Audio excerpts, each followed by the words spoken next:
tal? Buen día, gracias por la invitación.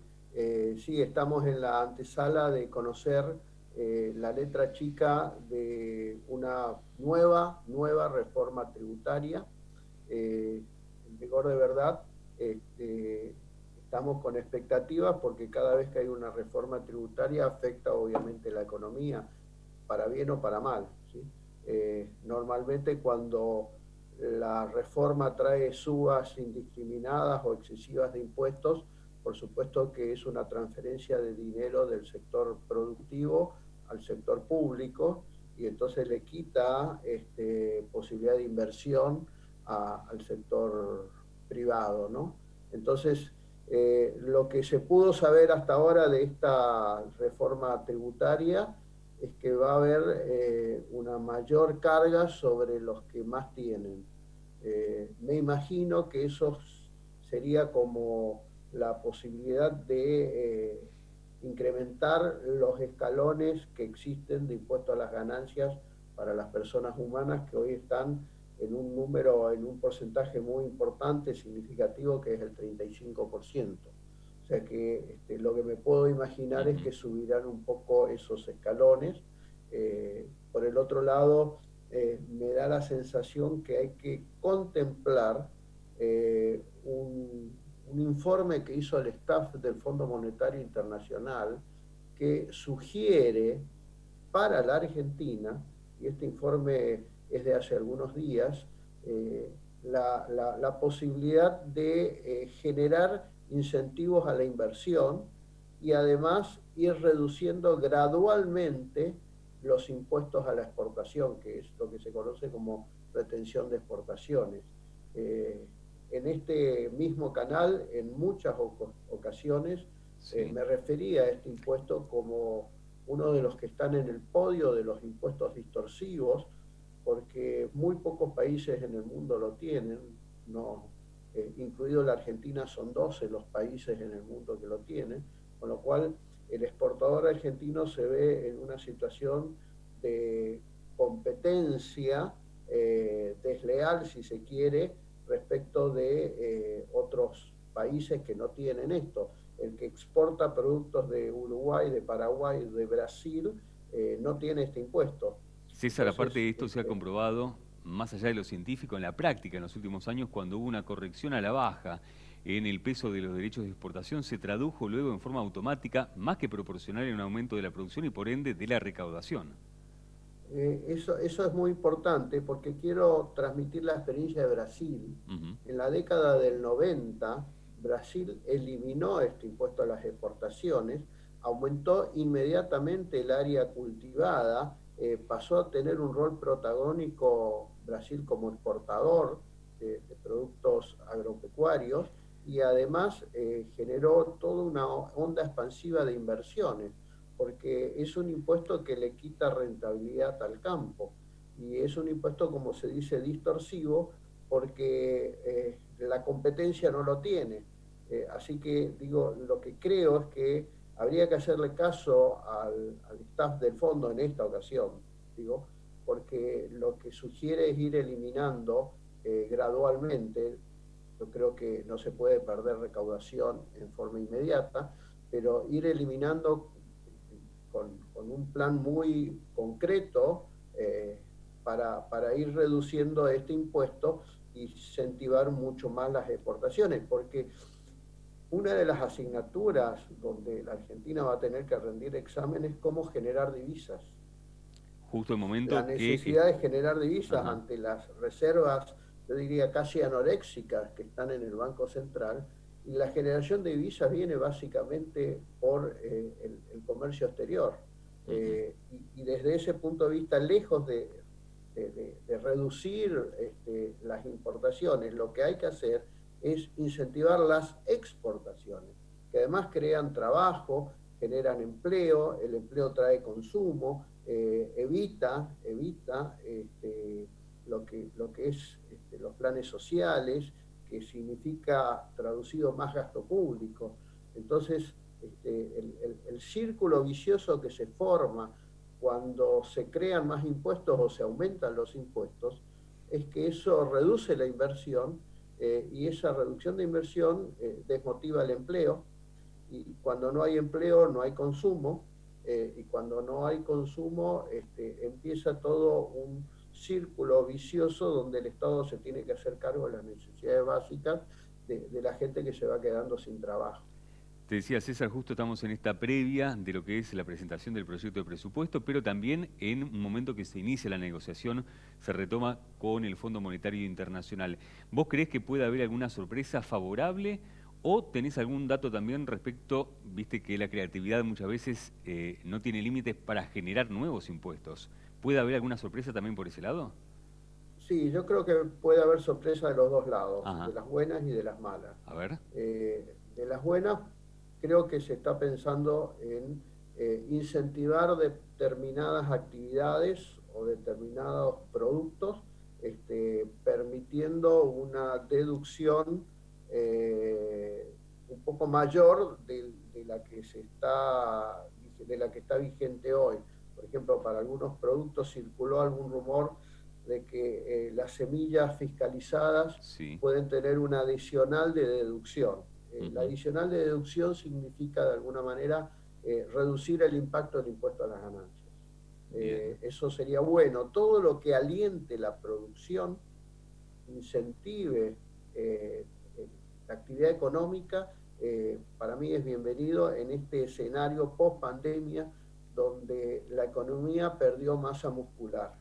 Lo que hay que hacer es ayudar a darle masa muscular usando como herramienta el sistema ¿Se tributario. De sabe las de hasta que cuánto podría ser, César, esta deducción? me parece que por lo menos lo que he escuchado es que Ujú. puede llegar a ser un 50% adicional de lo que representa la deducción normal. O sea, las Bien. semillas forman parte del costo del producto, y cuando me permiten deducir un 150%, me permiten deducir el costo y un adicional del 50% más. Eso incentiva el circuito legal, el circuito blanco, y además le permite también recuperar recaudación a través del IVA de esas semillas, y le damos un incentivo al productor para que pueda mejorar su situación en el impuesto a las ganancias, Ujú. porque le estoy dando una deducción especial que reduce el impacto del impuesto. De los rumores sobre los nuevos impuestos, Sí. más allá de mejorar la progresividad, eh, me da la sensación que están pensando en una mala idea. Ujú. Una mala idea es para aquellos que deciden irse de la Argentina porque la presión fiscal, la carga fiscal es altísima. Yo entiendo de que están pensando en lo que se llama un exit tax, que es un impuesto de salida, ¿En que qué no ha consistiría funcionado en el esto? mundo. ¿En qué consistiría? A aquellos que quieren irse del país, por ejemplo, hoy en día hay muchos contribuyentes que se radican en Uruguay, Ujú. porque el sistema tributario uruguayo les da la bienvenida con mucho cariño. Claro. Eh, Aquellos que tienen inversiones fuera de la Argentina, en el Ujú. exterior, en portafolios, en inmuebles fuera de la Argentina, en Argentina pagan bienes personales con una alícuota máxima del 2,25%, que es exorbitante. En cambio, si vive en Uruguay, donde realmente tiene que vivir, eh, Uruguay no le cobra nada por todo ese activo fuera de Uruguay y fuera de la Argentina. Entonces, hay mucha gente de alta capacidad contributiva que llegó a un límite de tolerancia y decidió, por cuestiones personales y yo diría hasta económicas, Claro. impositivas, irse a vivir a un país donde lo tratan con más cariño. Y se podría venir este nuevo impuesto, decías.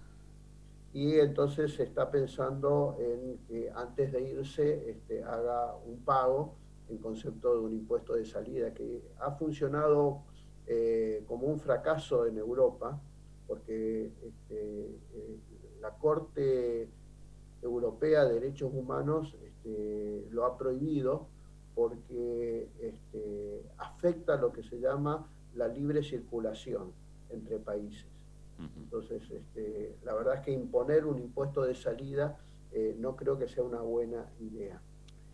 César, seguimos muy distantes, no tuvimos una buena experiencia en la última administración tampoco del gobierno de Mauricio Macri respecto a lo que siempre se anuncia como una reforma fiscal, no termina siendo tal, en muchos casos se aumenta la asfixia en materia tributaria.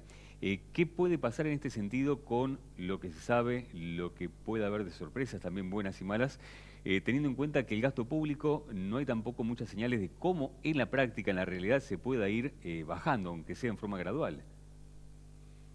Sí, la realidad es que si hablamos de reforma tributaria, previamente debemos hablar de gasto público, porque están ligados. La reforma tributaria tiene que ser concebida de acuerdo al gasto público, o sea, qué está dispuesto a financiar el Estado y cómo se va a financiar, no al revés, no hacer una reforma tributaria en forma indiscriminada del gasto público. Están relacionados porque lo otro que pasa es déficit fiscal, y el déficit fiscal se financia o con más recaudación o con menos gasto, o con crédito público, que hoy no hay, o con emisión monetaria, que es el mecanismo que se está utilizando. Todos sabemos que termina mal ese partido de tanta emisión monetaria. Entonces, me parece que hay que hacer un análisis de mucha responsabilidad con el gasto público. Hay gasto público que es imprescindible, por supuesto.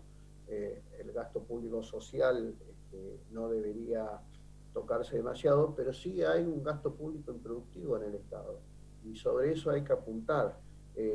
Según el Banco Interamericano de Desarrollo, hay cerca de un 7% del PBI de gasto público improductivo, con lo cual habría que analizar un poco eso, porque 7% del PBI es un número muy grande que se puede reducir de impuestos, porque hay que entender algo que es muy importante. No siempre el aumento de impuestos genera aumento de recaudación, y viceversa. No siempre la rebaja de impuestos genera una baja de la recaudación. ¿Y por qué se machaca, sabiendo esto, claro, César, en esta idea, en esta fórmula, en forma reincidente en la Argentina? Sí, claro. Yo creo que hay que entender algo que está probado científicamente en la curva de Laffer. Cuando la presión fiscal es exorbitante en un país, sí, un nuevo aumento de impuestos no va a generar más recaudación, ¿sí?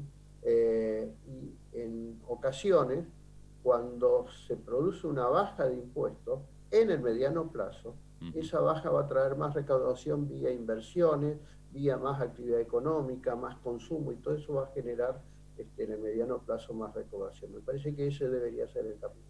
César Litvin, tributarista, un honor. Gracias por habernos dedicado estos minutos. Un placer.